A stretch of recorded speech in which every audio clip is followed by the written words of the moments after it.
Sumainyo ang Panginoon. At sumayo rin. Ang mabuting balita ng Panginoon ayon kay San Marcos. Papuri sa iyo, Panginoon. Noong panahong iyon, may mga Pariseyo at ilang iskribang galing sa Jerusalem na lumapit kay Jesus.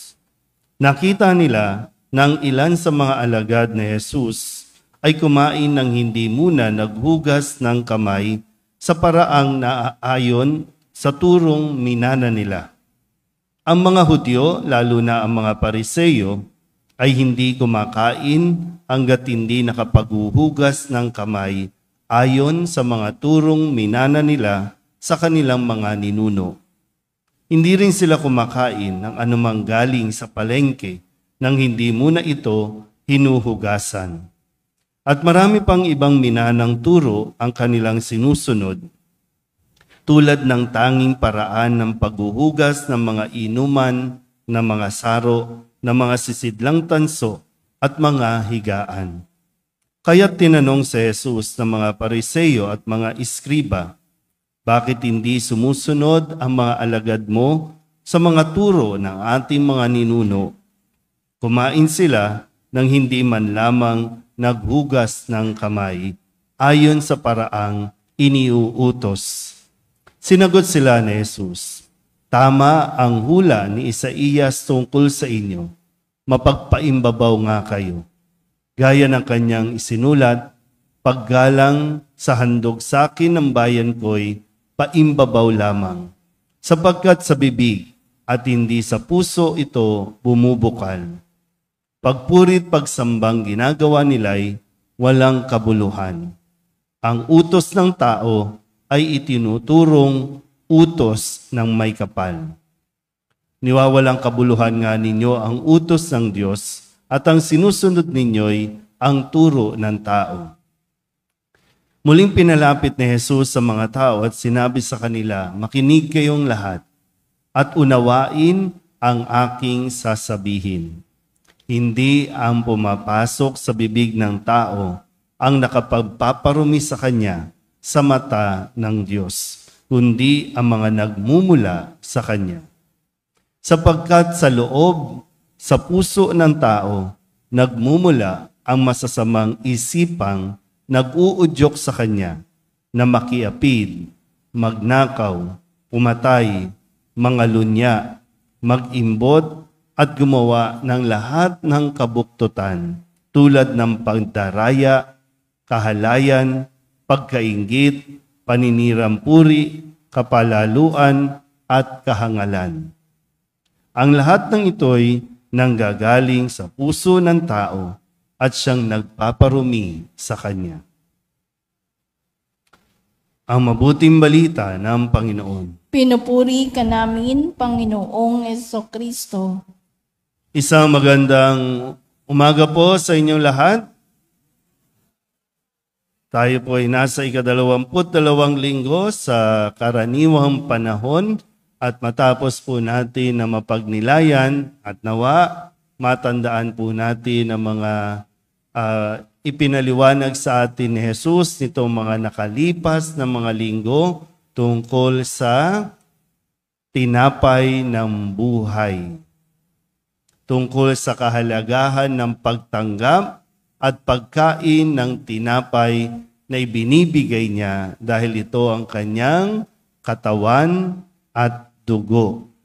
Kumain tayo nang sa ganon ay lumakas ang atin pong hindi lang pangangatawan, kundi ang ating mga espiritual dahil meron tayong tinatawag na spiritual warfare. Meron tayong laban na dapat harapin at kung hindi tayo malakas, magugupo tayo o matatalo tayo ng kalaban na nagsisikap talaga para sirain tayo. Unang araw na ng buwan ng Setyembre. Mga mukha natin, ano na? Okay pa ba tayo? Setyembre na. Sa araw na ito, nawa mapagnilayan po natin, lalo na po tayo kayong mga pang alas 6 ng umaga. Karamihan sa mga pang-alas-6, matatanda na talaga. No? Pero sabi nga po, no, it's never too late para unawain natin ang mga salita na ibinibigay ng Diyos. Makapangyarihan ang salita ng Diyos. Kapag sinabi ng Diyos, ito ay dapat nating sinusunod. At kapag sinuway natin, doon papasok ang problema. Balikan natin po ng konti ang kwento.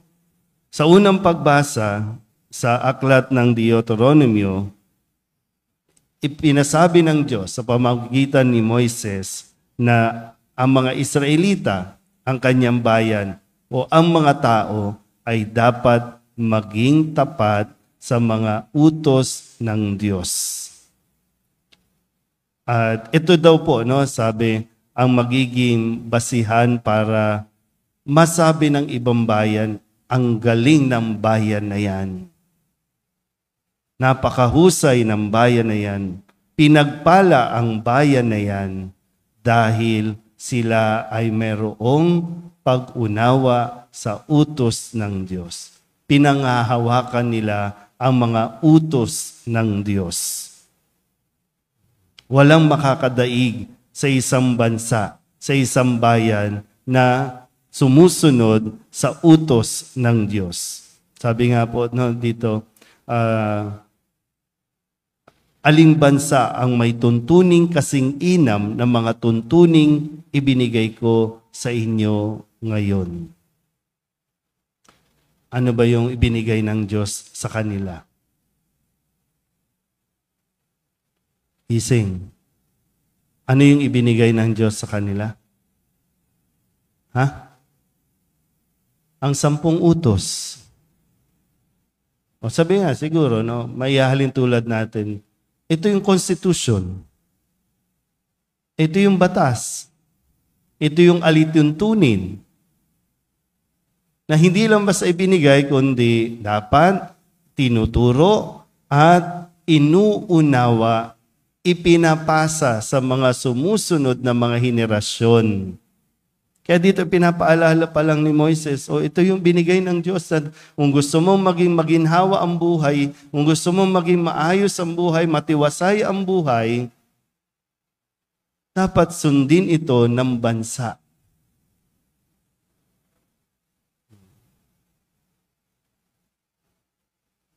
Kaya lagi kong sinasabi, naalala pa ba kung ano ang mga utos na ibinigay ng Diyos? Uy, peekaboo. Mahirap yung tulala lang tayo. Mahirap yung puro. Kasi lahat naman problema natin, lahat ng pinoproblema, nagsimula sa pagsuway natin sa Diyos. Ilan sa mga binanggit ni Jesus, no, sa mga utos ng Diyos, ilan sa mga ito ay ang sinasabing, huwag kang makikiapid, huwag kang magnanakaw, huwag kang papatay, huwag kang mangangalunya, huwag kang mag-iimbot at gumawa ng mga kabuktutan. Di ba nasa utos ng Diyos? Huwag kang magdaraya. Huwag yung kahalayan, yung pagkainggit, paninirang puri. Ba't ka ba nagkakaproblema? Ba't ka ba nagkakasakit? Marami po sa mga nagkakasakit ngayon dahil sa sobrang inggit. Di ba? Nainggit ka lang naman eh. Dahil mayroon yung iba na wala ka. At kaya dahil gusto mong magkaroon nun, ayan, sige, trabaho ka ng trabaho, halos ayaw mo nang magpahinga, sumuko na yung katawan mo, nagkasakit ka na.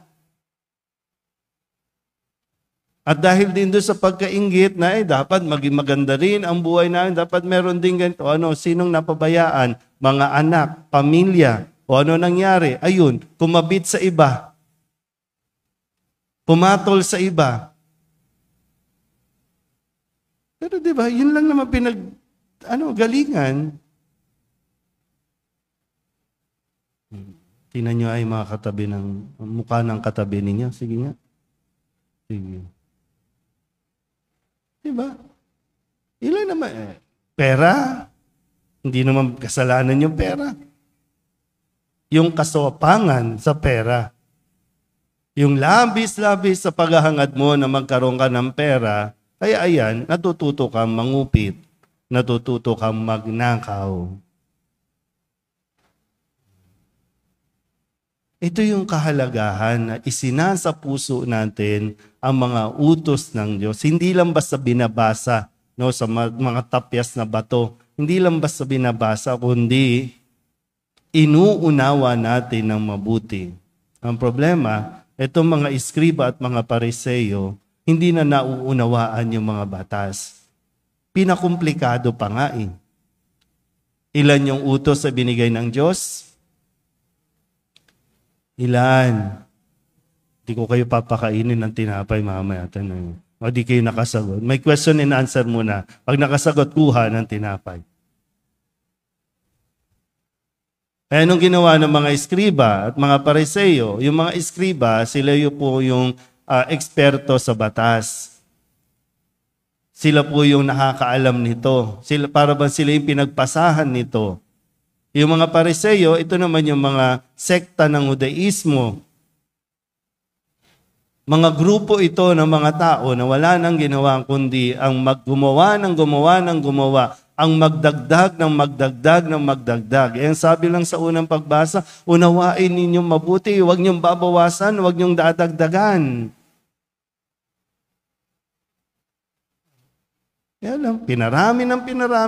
Yung 10 utos nga, hindi mo ma-memorize, gagawin mo pang 600 plus na batas, na pati ang paghuhugas ng plato, paglilinis ng pinggan, mayroong bawal.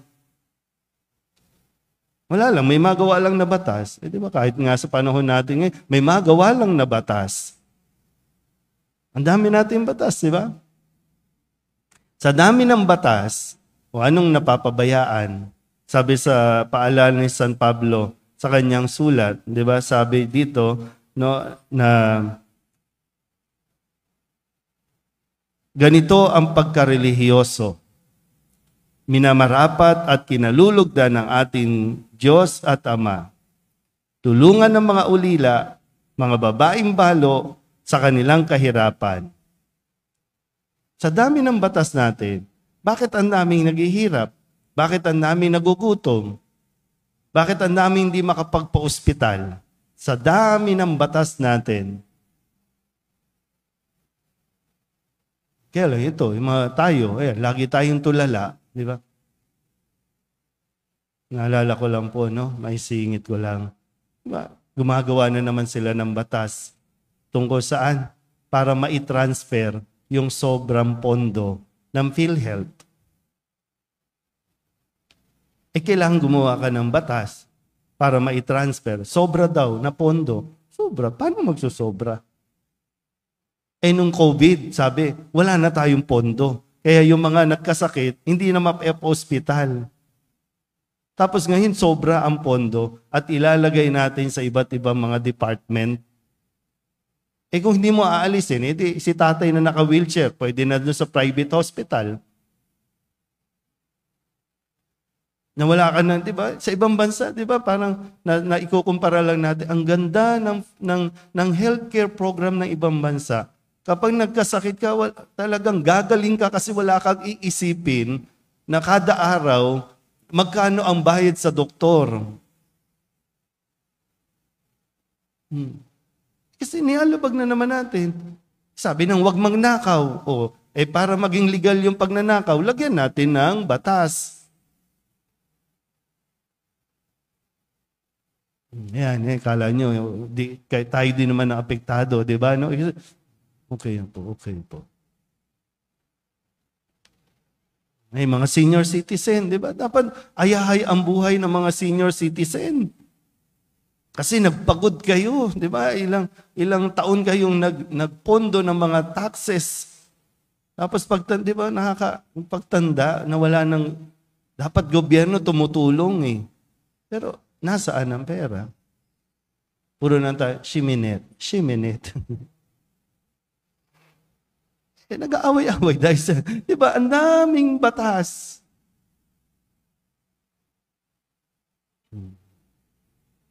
Di ba? Kung papakinggan lang natin ng mabuti itong mga aral na ibinibigay ni Jesus sa atin, maayos ang buhay natin. So, bakit hindi maayos ang buhay natin? Desisyon natin yan. Ginagawa natin komplikado yung simpleng bagay na ibinigay ng Diyos para sa atin. Ikagiginhawa dapat natin ang pagsunod sa mga utos ng Diyos. So, alam niyo na po, no? Kung hindi maginhawa ang buhay mo dahil hindi ka makatulog sa mga problema, sa mga alalahanin, sa mga komplikasyon ng mga problema na pinapasok natin, balik tayo sa basic. Balik tayo sa kung ano ang sinabi ng Diyos sa atin. Amen?